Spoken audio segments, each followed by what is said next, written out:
Philippines Network. Radio Philippines Network. PX General Santos. PX General Santos. Una sa balita. Una sa balita. Musika ug kalingawan. Mas tulong pinalakas. Radyo.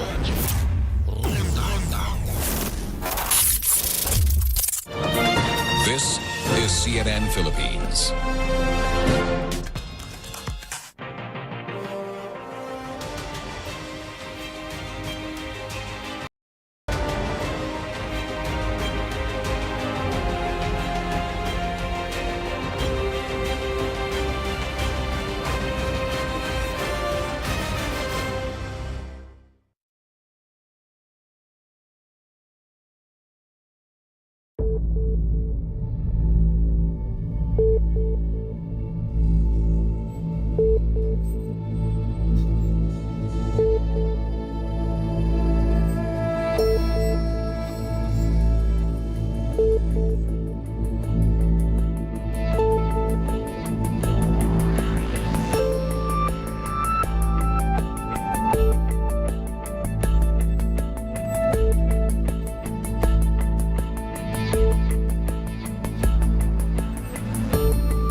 Good evening, I'm Pio Ontiveros. Welcome to Newsnight, where we go above and beyond the headlines.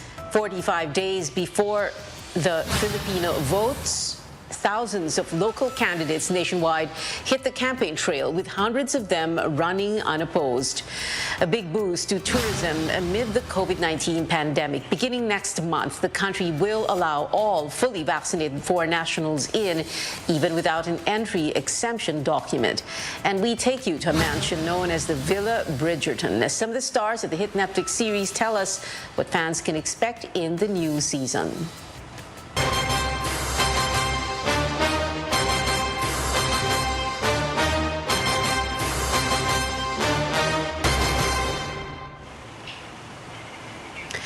The campaign season further intensifies, with local candidates hitting the ground running. For the next 45 days, Filipinos will see more tarpaulins and banners, house-to-house campaigning, sorties left and right. Over 18,000 positions are up for grabs nationwide, from district representative, governor, mayor, down to provincial board members and councillors. Of the contenders, 845 are sure winners, including 9 provincial governors, because they are running unopposed. Amid fears of a possible uptick in COVID-19 cases, health experts and COMELEC officials repeatedly appealing to the public and candidates to observe health protocols like wearing of face masks and maintaining physical distancing. Well, let's check how day one of the local campaign went in parts of Metro Manila, beginning with the nation's capital, which has over 1 million voters. Our senior correspondent David Santos tells us familiar surnames are dominating the mayoral race.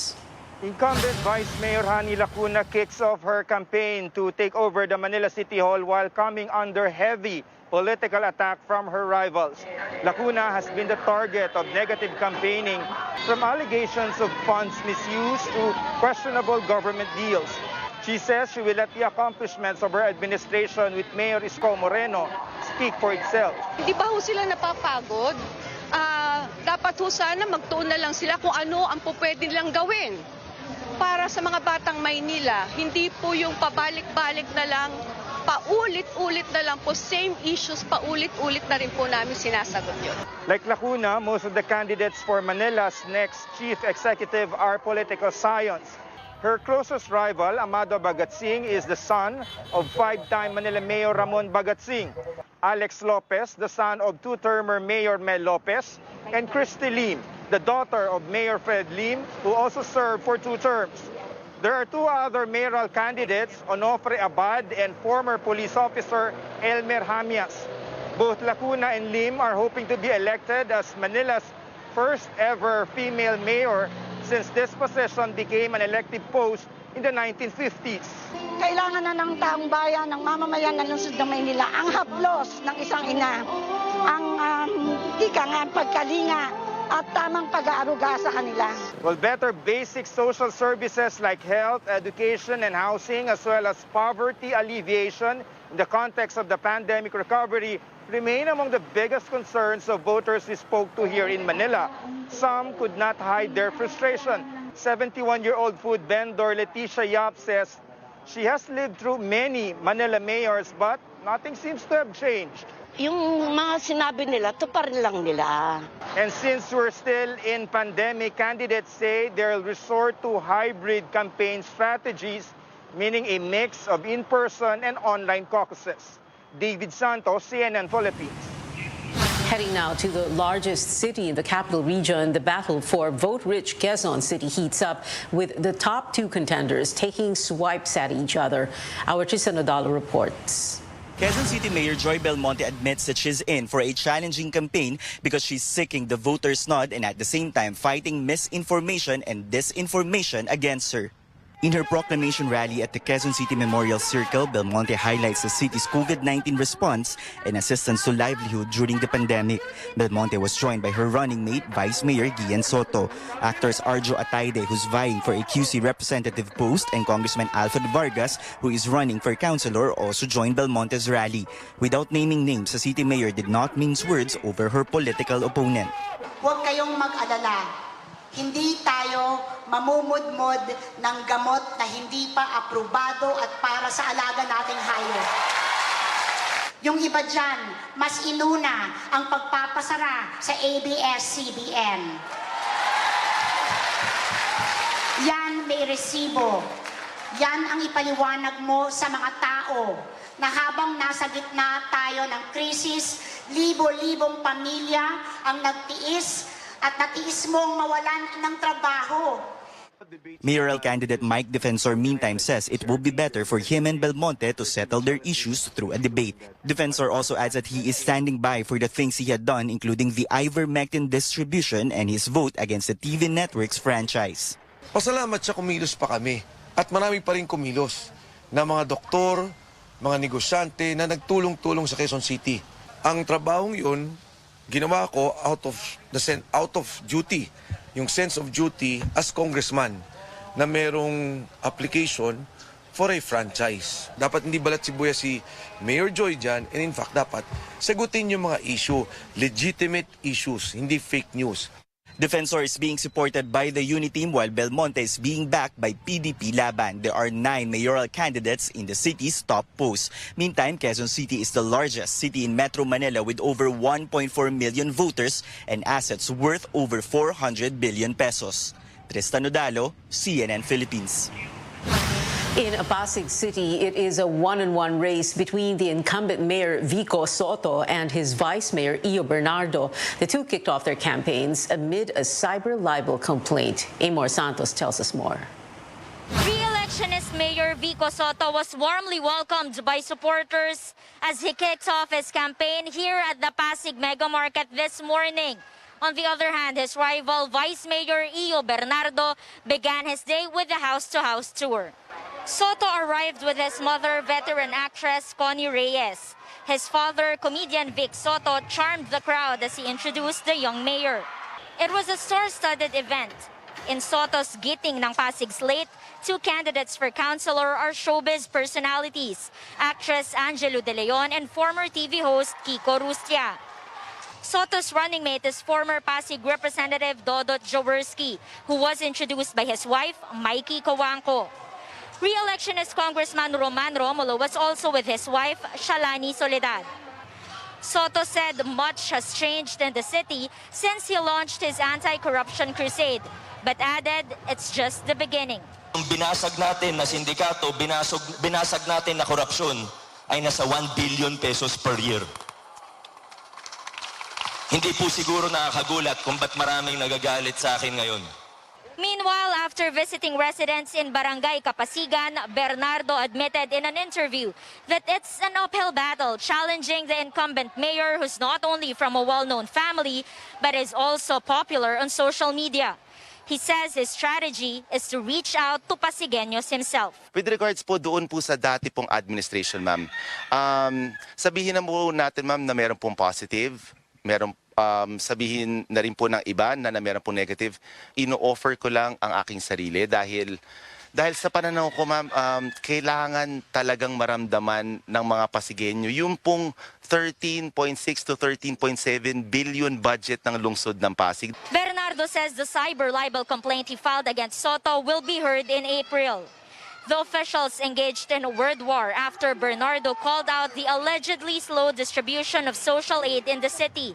Soto asked him to prioritize work over politics. In 2019, Soto ended the almost three-decade rule of the Eusebios in Pasig.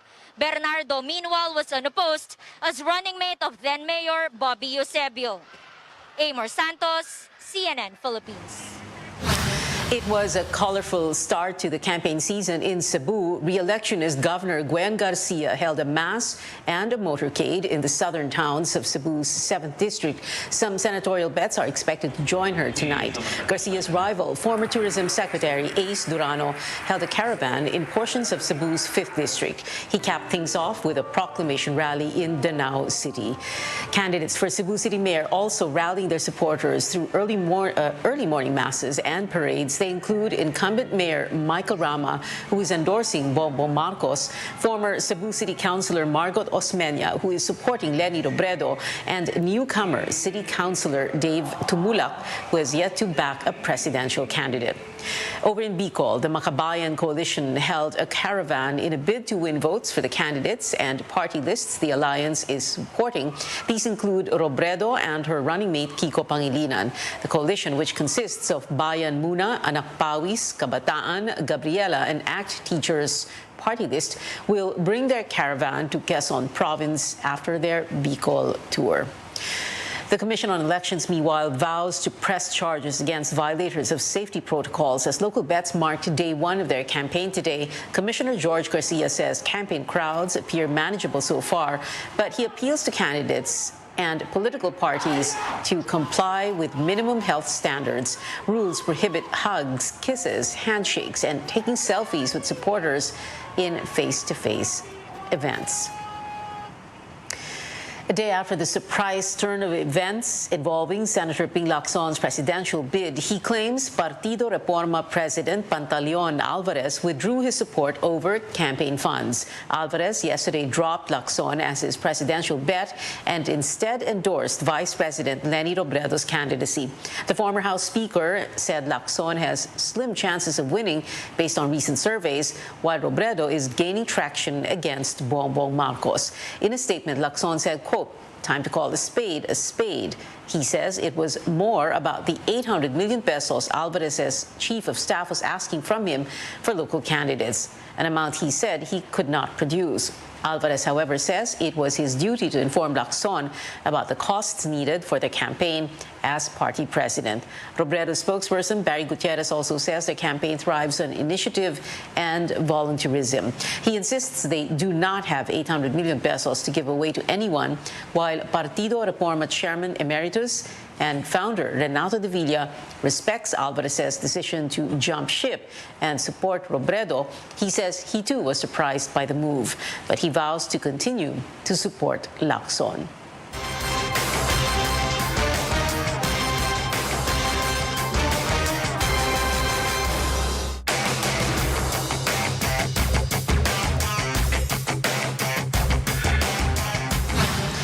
We continue to monitor the 2022 race as Election Day approaches. The COMELEC taps more agencies to crack down on vote buying.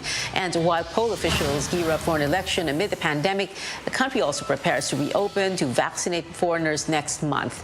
This is Newsnight on CNN Philippines.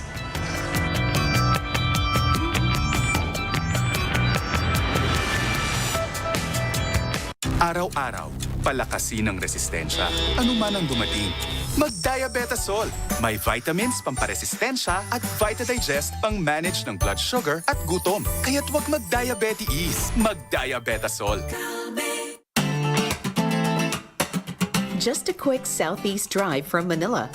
The province of Laguna overflows with majestic views and diverse food choices. Aming bayan ng Rizal is known for our Noah's Ark. At binabalik-balikan ng mga kaibigan po natin, ng mga turista, hindi po lang dito sa bayan natin, yung minudong gulay. While you're already in Rizal, Laguna, treat yourself to its famous dessert, banana rolls or turon. Satisfy your turon cravings but level up your turon experience.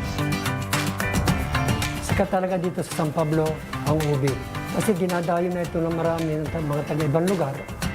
Ang ubi ng San Pablo ay may tuturing natin na talagang very creamy. Laguna gives its travelers the serenity that comes with life in the province. One place to go and relax is San Pablo City's Pandin Lake. It's a breath of fresh air talaga. If you need some inspiration for your home projects, then a trip to Laguna can help you overcome that creative block. Ang Paete Laguna po ay binansagang Arts Capital of Laguna. Kilala rin po kami sa paper mache making. Ang tawag dito sa amin ay pagtataka or taka.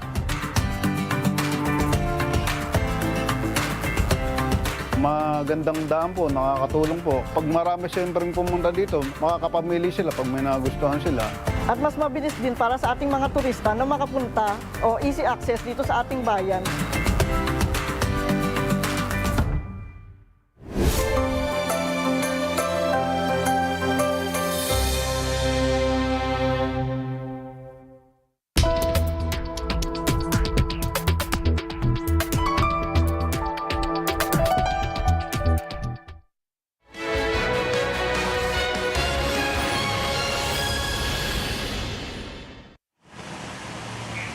Welcome back to Newsnight, where we go above and beyond the headlines. Regulators flag an oil company for selling what it calls short-weighted diesel to motorists. They ordered the Caltex station in Green Hills today to stop the sale of diesel and explain its lapses within 10 days. Energy regulators made the rounds of service stations for a routine quality check and record fuel prices. Penalties for erring retailers range from 10,000 pesos to 200,000 per product. Lumalabas po ang average po na compute po namin is minus 70 ml po. Kulang po for every 10 liters po. Ang gagawin po namin is maglalagyan po kami ng notice na out of order, hindi po sila allowed na gamitin yung dispenser. Pwede po silang mag-submit sa amin ng explanation kung bakit may under-delivering pump po sila. Calibration po with City Sealer lang po, yung within this week para po maayos na po yung error. Ito po kasi yung pump na laging nagagamit for diesel, kaya po siguro nagkaroon ng malfunctions, pero maaayos naman po agad. The Energy Department reminds retailers to make sure pumps are calibrated every week to provide the accurate fuel volume to motorists. There's going to be an influx in rail passengers as the month-long free rides go full steam ahead. MRT3 says around 300 to 400,000 commuters are expected to take the trains beginning Monday. Passengers may get single journey tickets, while beep cards may be used upon entry and exit, also for free. The offer runs from March 28th to April 30th. The days are getting warmer, and electricity consumption is expected to go up as people find more ways to cool down. As Rex Media reports, officials want government agencies to conserve energy. It's business as usual at the Land Transportation Office in Quezon City. But when you go inside their office, some lights are off. So are some air conditioning units. In one section, only electric fans and a cooler are running. Sa aming air conditioning unit, for as long as kaya pa yung tolerable pa yung init, hindi naman kailangan namin buksan lahat. These are just some of their ways to conserve energy, as strictly ordered by the Energy Department. The Government Energy Management Program aims to cut the electricity and oil consumption of government agencies by 10% to help the country prepare for possible oil supply issues due to the war between Russia and Ukraine and ensure stable power supply this summer season, especially on Election Day. We're looking on the other side to conserve energy so that we don't have to produce power, as much power anymore. Other energy conservation practices government offices must do include turning off lights and computers during lunch breaks and after office hours, adjusting the aircon unit's thermostat to not lower than 24 degrees Celsius, and keeping doors of air-conditioned spaces closed. The DOE projects the state can save up to 24 megawatts, which is equivalent to what an 840 million peso diesel power plant can produce. To ensure implementation of these measures, agencies must regularly submit reports to the DOE. Energy audit teams will also do random spot checks in offices. Based on the Energy Efficiency and Conservation Act, those who violate the law could face fines or jail time. But an LTO official admits they cannot turn off some of their equipment, like computers, to ensure their services to the public won't be disrupted. Hindi po kami gumagamit ng matataas ang wattage na nagkukonsumo ng mataas na kuryente. The DOE meanwhile is hoping the day will come when energy conservation will just be everyone's way of life. Rex Remitio, CNN Philippines. The country is opening its doors to fully vaccinated foreigners in a week's time. Malacanang says foreign travelers can enter even without an exemption document, but they still need to present the following, now flashed on your screens. These include an acceptable proof of vaccination, except for minors below 12 years old who are traveling with their fully vaccinated parents. They must also present a negative RT-PCR test taken within 48 hours, or a laboratory-based antigen test taken within 24 hours prior to their departure. Tourism Department says this will help revive tourism businesses which suffered heavy losses after 2 years of pandemic restrictions. The Health Department says all regions in the country are now under minimal risk for COVID-19.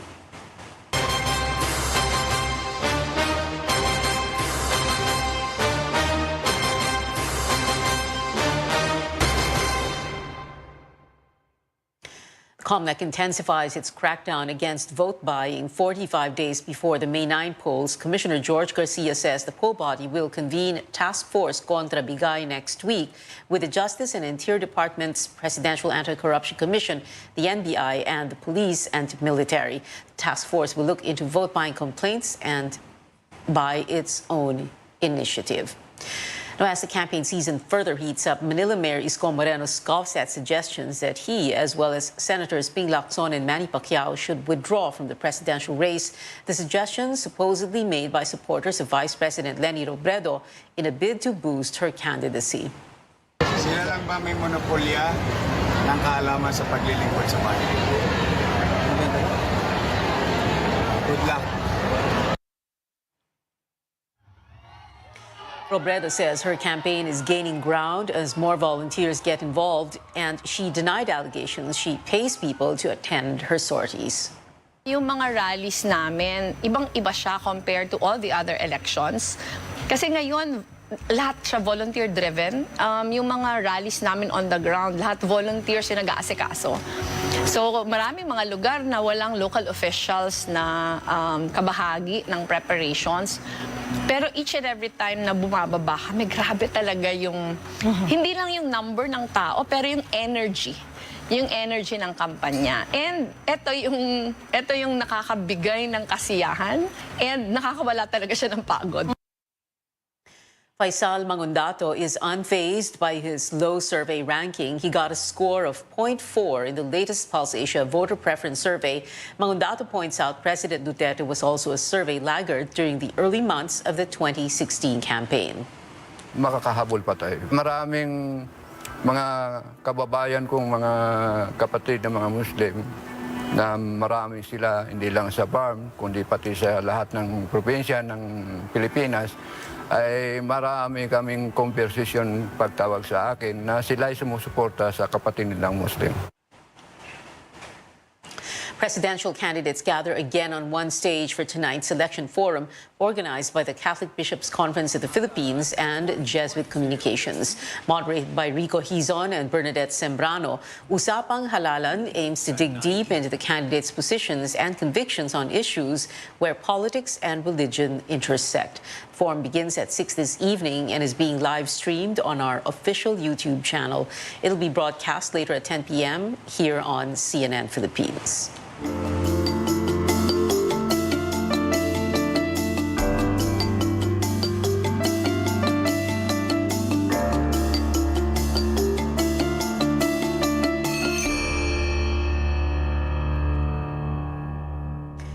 For members of the LGBTQ+ community, the country still has a long way to go in protecting their rights. While some observers may call us, quote, a gay-friendly country, the community says the reality on the ground is different. Tristan Odalo takes us through some challenges hounding the LGBTQ+ sector and who could get the, quote, rainbow vote. Surrounded by the rainbow flag, this small church in Quezon City has become a place of refuge for lesbian, gay, bisexual, transgender, or LGBT couples. You heard it right, it's a church conducting holy unions for same-sex partners. Kung hindi man nila malegalize yung same-sex marriage, ay yung civil union, love has no gender na. At meron kaming karapatan na magmahal kung kanino. Under Philippine law, hindi pa po nire-recognize yung same-sex marriage. But ang ginagawa niyo po ay holy union. How does it actually work? Ano pong effect nito sa LGBT couple? Napakahalaga para sa kanila na yung basbas ng Panginoon ay nagaganap. Although hindi pa legalized. Pero sinasabi, sila nagpapatunay na pag pumunta sila sa Canada, sa saan man, sa Spain or sa UK, ay nagagamit yung Holy Union Certificate bilang proof of togetherness. This church is also a shelter for LGBTQ+ members rejected by their families after coming out. The challenges they face worsened during the COVID-19 pandemic. Yung mga concerns ng mga members ay hindi sila nakaka-avail sa ayuda unless na meron silang sariling bahay. Kasi ang batayan ng ayuda is household. So marami talagang deprived sa ayuda. LGBT group Bahaghari shares its wish list for the next administration, which focuses on the immediate passage of the Sexual Orientation and Gender Identity Expression or SOGI Equality Bill. They're also pushing for an amendment to the definition of marriage in the Family Code, accessible means to change transgender people's legal names, fully subsidized healthcare, and empowerment. But where do some of the presidential candidates stand, at least on same-sex civil union? Magsasama sa lalaki, hindi tutol po ako dyan. Pagdating sa same-sex marriage, ay against po ako dyan. Hindi po ako pabor dyan. Naniniwala po ako na lahat dapat binibigyan ng pagkakataon na ma-enjoy yung mga karapatan na na-enjoy ng iba. I am all for civil unions. Malinaw sa akin yon. Civil union, yes. Same-sex marriage, no. As for the SOGI Equality Bill, it has yet to see the silver lining after numerous versions failed to pass Congress. Tristan Odalo, CNN Philippines.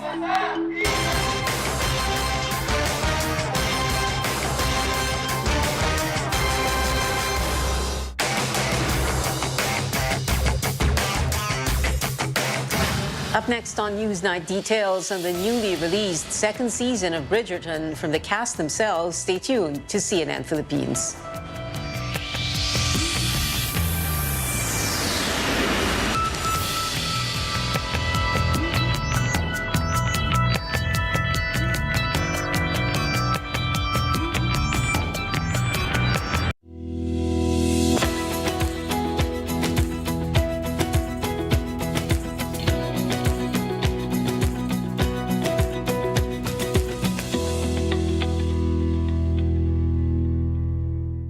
Bilib ako sa MX3 dahil ito ay napatunayang may alpha, beta at gamma mangosteen.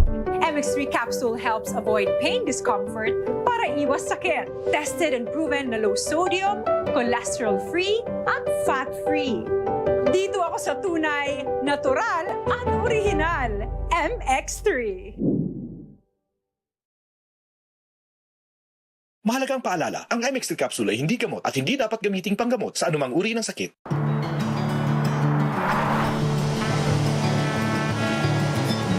Sa umagat sa gabi, sa bawat minutong lumilipas,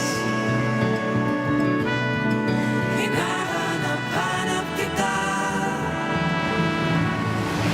hanap-hanapin ka, sabik sa'yo.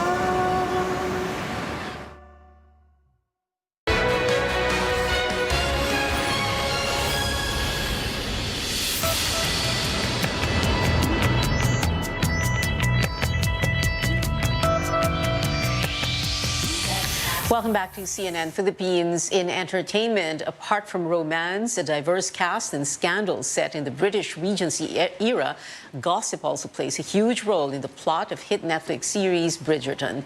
Our Tristan Nadalo speaks to some of the stars of the series and what fans can expect for Season 2, which just came out today. Dearest gentle reader. The writings of mysterious columnist Lady Whistledown will soon become the talk of the town again as she makes a comeback in the second season of the hit series Bridgerton. Lady Whistledown, she has become more confident. I think For actress Nicola Coughlan, gossip has become part of every culture even during the British Regency era. Penelope being young and fearless and sort of just writing what she wants and being totally in charge of it. No one's telling her what to do, but society hang on her every word. Apart from costumes and charming facades of old-world houses, the series also reflects the role of women and their struggles in a male-dominated society at that time. Those women, they didn't have the choices that we have today, and they can't go and sort of do what they want. So yeah, it's definitely. The big decision that he's made is that he is going to go and find his Viscountess and find a wife. Every year, it's a whole different beast and it's a different love story. And yes, you know, you'll recognize the same characters, but for that reason, really, it started with these two and it was a completely different experience. Entering the Bridgerton world are the Sharma sisters. I didn't really experience any challenges. I think it was a really positive welcome. And I think the reason why they have this bond since season one is because they are all such warm, wonderful people that are just so enthusiastic and excited to bring this story to life. It's daunting being like the new kids at school, but what I think we benefited from is we were coming in as a unit. So obviously there was Simone and I, but there was also Shelley Conn, who plays our mum. There was Rupert Young, who plays Mysterious Jack. And there was Callum Lynch, who plays Theo. So there was a gang of us who were new, and that makes it easy. Fans of the series can also experience the glitz and glamour of the British Regency era here in the Philippines through Villa Bridgerton. A mansion in Quezon City was converted to let Filipinos feel the elegant world of the series. Tristan Udalo, CNN Philippines. And that is it for tonight. Join me again on News.ph at 7 p.m. I'm Pia Ontiveros for Newsnight, where we go above and beyond the headlines.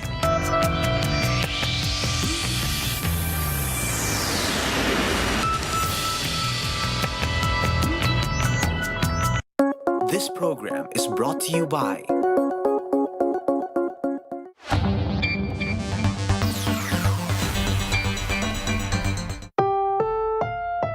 This program is rated PG. It contains themes and scenes which may not be suitable for very young audiences. Parental guidance is advised.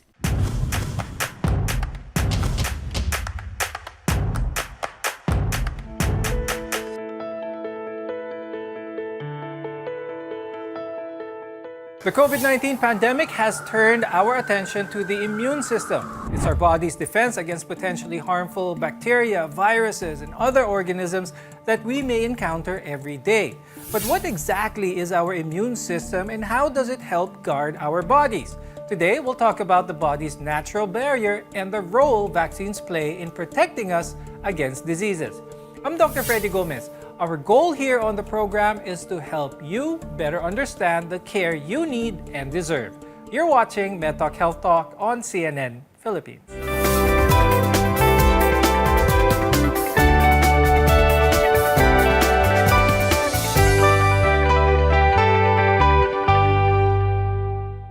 Some of the common things we know about maintaining good health is to eat healthy, exercise regularly, get enough sleep, and take your vitamins daily. But are these enough to maintain a strong and healthy immune system? Our guests will help us discover more about this today. Let's welcome Dr. Annalyn Reyes, who's a pediatric infectious disease specialist and assistant professor from the UST Faculty of Medicine and Surgery.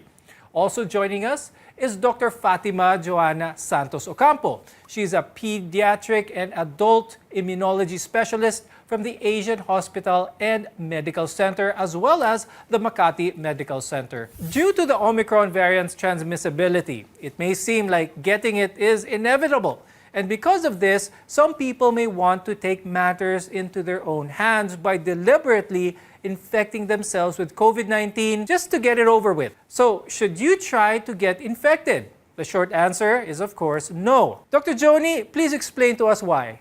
Well, first of all, why are they thinking that they should be infected, I think there's that belief that if you get infected, it's just a mild infection and you will get your immunity from that. That is not true because even the latest variant, the Omicron, is not mild. People could die from that. May namamatay. Kaya lang, dahil nga sa mga developments, a lot more people got vaccinated.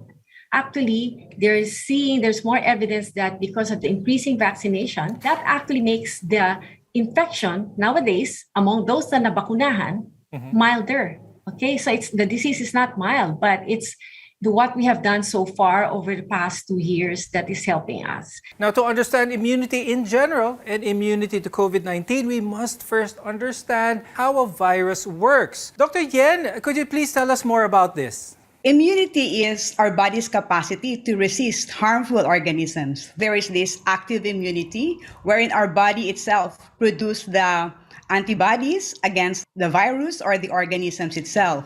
So we can have this active immunity when we have the disease itself, wherein we will produce antibodies, or we can have this active immunity when we are injected through vaccine. Because when we are given the vaccine, they will give us the attenuated or the weakened form of the virus itself, like the measles virus, for example. It will be injected to us, and then our body will produce the antibodies or the soldiers of the body. So that is active immunity. Let's talk about yung palagi pinag-uusapan ngayon, natural immunity, which is the antibody protection your body creates against, in this case, a virus once you've been infected. Now, natural immunity varies per person and depends as well on the infection. But Doc Joni, could you explain a little bit more on how natural immunity actually bolsters a person's natural immune system? When you look at the immune system, it's very complex, it's very beautiful actually, and wonderful kasi it was designed well to protect humans. Now, the natural immunity, if we touch on that, actually there are different arms of the immune system. Meron tayong tinatawag na adaptive immune system, may innate immune system.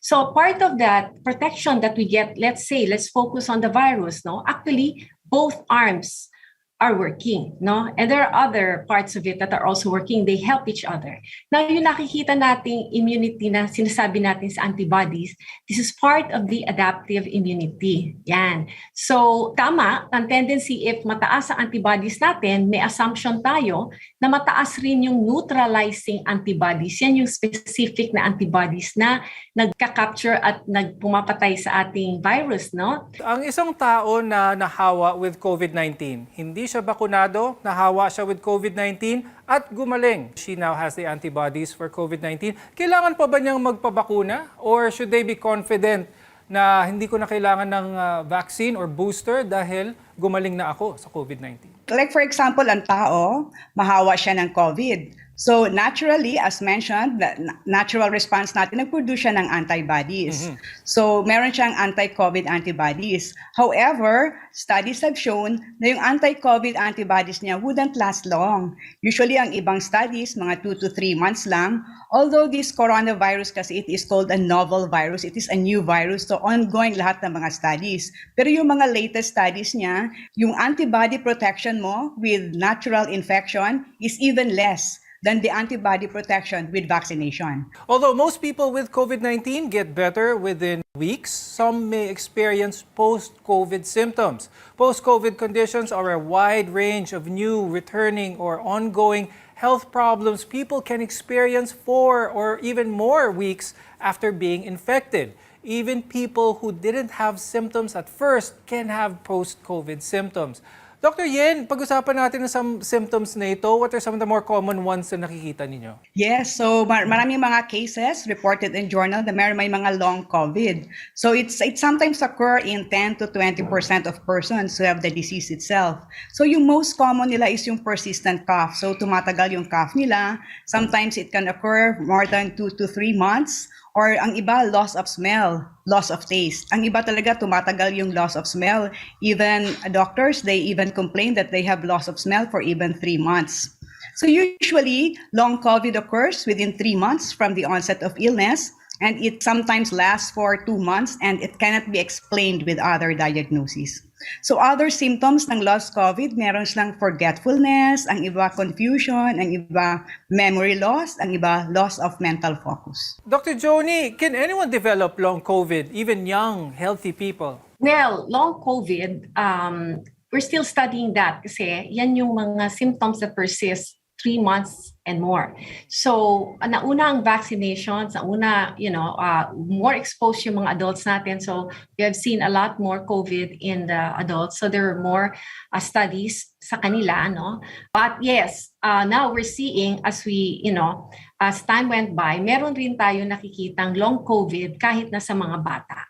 So, hindi rin exempted, no? Kahit na younger. Now, COVID-19 vaccines are a safe and effective tool in protecting us from the virus. But we should still continue to follow safety protocols. We'll learn more about vaccines and booster shots when we return. We're your connection to healthcare. You're watching MedTalk Health Talk.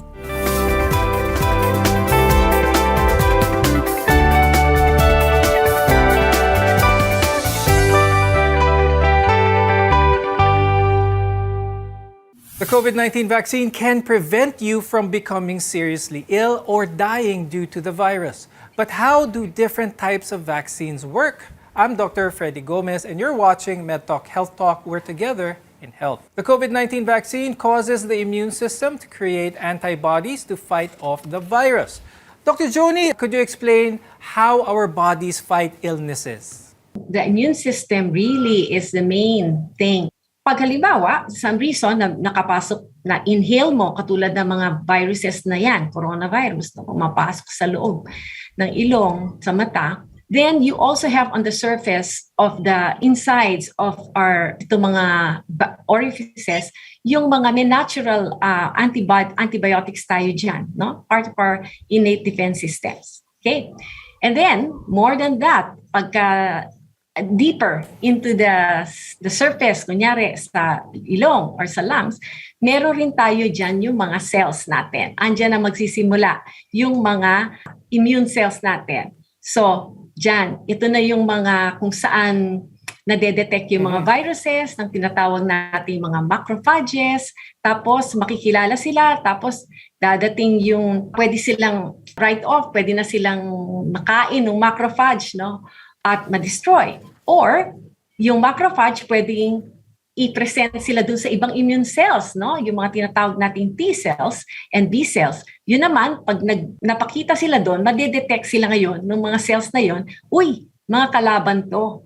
So, kailangan nating mag-produce ng pwedeng antibodies against them. So, yan na yung tinatawag nating adaptive immune system.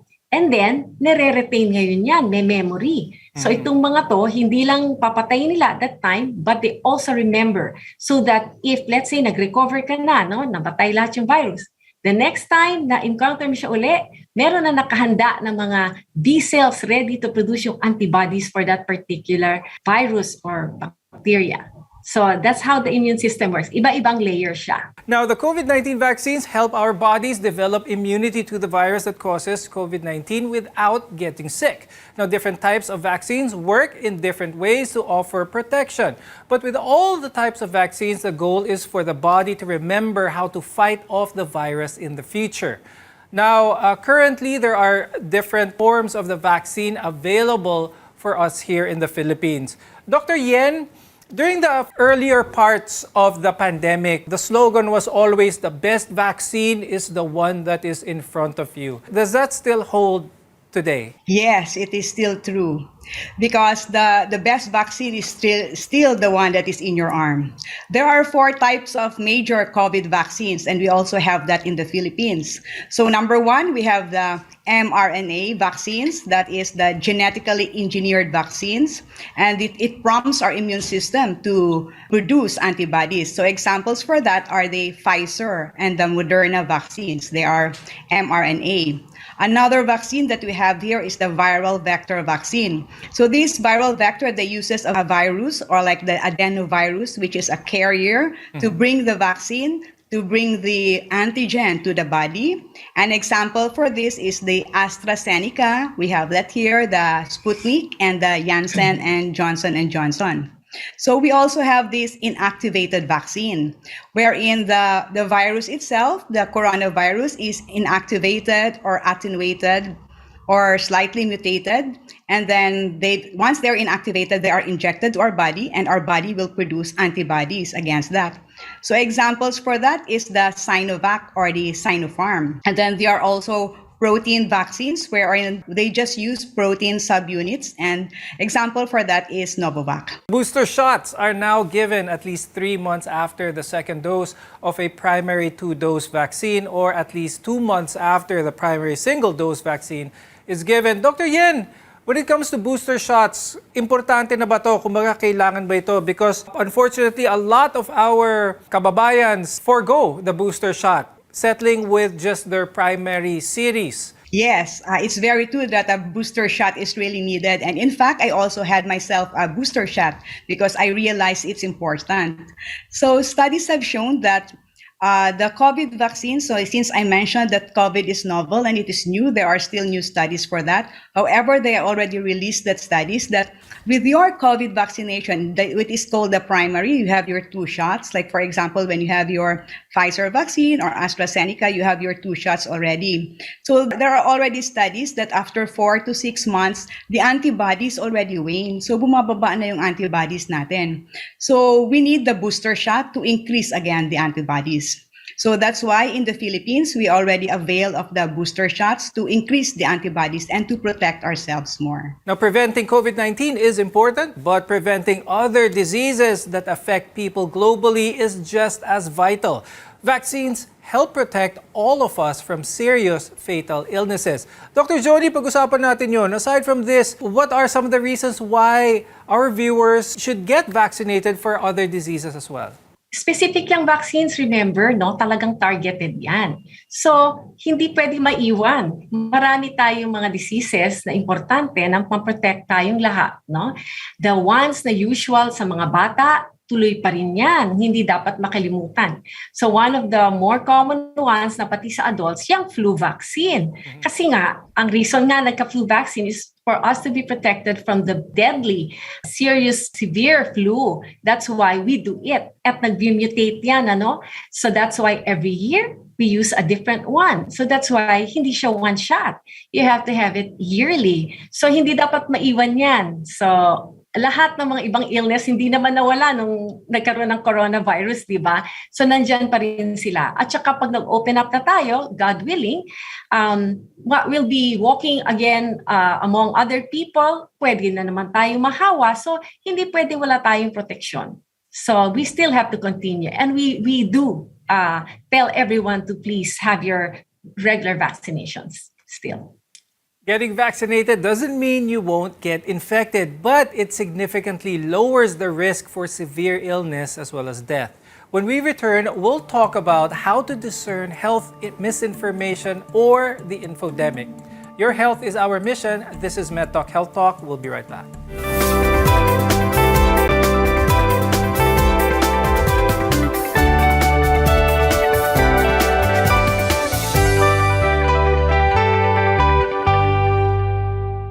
We are all exposed to a vast amount of COVID-19 information daily, but not all of it is true as well as reliable. How can we tell the difference? I'm Dr. Freddy Gomez, and you're watching MedTalk Health Talk, where your care always comes first. As humans, we are very curious. We want to understand the world around us and stay up to date to the challenges we face.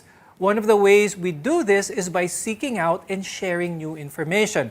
But not everything you see may be accurate.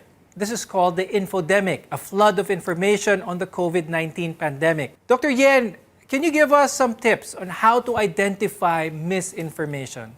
So for us to prevent misinformation, you have to be very sure that we have to check all the sources. So we have to check all the reliable sources, like those who can vouch for its integrity, like the World Health Organization, the Philippine Pediatric Society, the PMA site. We can also check the Centers for Disease Control, and there is also the American Academy of Pediatrics, and we also have to check for reputable journals. So whenever we see journals also, we also have to recheck if it is peer-reviewed. Because sometimes journals are written, but it has to be peer-reviewed. Other peers should also check it, like other doctors should also check if it's valid or not. So someone should validate it. So all other scientists and other doctors should peer-review a journal. And we have to be sure that what we are reading and what we are saying are true. But Dr. Joni, for the person having something peer-reviewed, maybe not be so common for them to search for, to look out for. Sometimes mas importante, nangyari sa kakilala ko to, therefore naniniwala sila. Why is this a case? Why is it sometimes so easy for some people to believe certain things even when it may be dangerous for them? There are many things, no? May mga historical reasons, no? Like, let's take COVID. Kasi COVID is the first time in our history, no, of man na ganito kabilis ang development ng vaccines. So, it's the first time we're seeing it. We're questioning it. Kasi nga, parang wow, it used to take mga 7 years or even up to 15 years before a vaccine is fully certified na yan, safe, bibigay na natin sa lahat. So, medyo nagugulat ang mga tao, hindi sanay. So, naki-question, di ba? So, normal naman yon. Pero syempre, ang totoo, di ba, matagal na yung teknolohiyang yan. That's like at least 20 years old. They've used that in the original SARS-CoV. They use that in MERS. Hindi lang nagamit kasi hindi naman nag-spread yung mga sakit na yon, no? Hindi katulad ng SARS-CoV-2 or COVID-19, hindi siya masyado nakakamatay. Kaya tumagal siya. So now we're discussing the vaccine. And then also, yung mga side effects na naririnig, no? Minsan, narinig ng pinsan nung kamag-anak ni ganito, ni kapitbahay, or narinig nila sa iba sa social media. So, ang social media kasi, useful siya, pwede rin siyang kalaban kung nagsispread tayo ng misinformation. Thank you, Pediatric Infectious Disease Specialist Dr. Annalyn Reyes and Immunology Specialist Dr. Fatima Joanna Santos Ocampo. We all have a role to play in this pandemic, from getting vaccinated and following health protocols to making sure we receive and share the right and accurate information. All of these can save lives. And as we navigate the wave of information we have, it's best that we know who and what to trust. We want to be your partner for a lifetime of good health. I'm Dr. Freddy Gomez, and this is MedTalk Health Talk on CNN Philippines.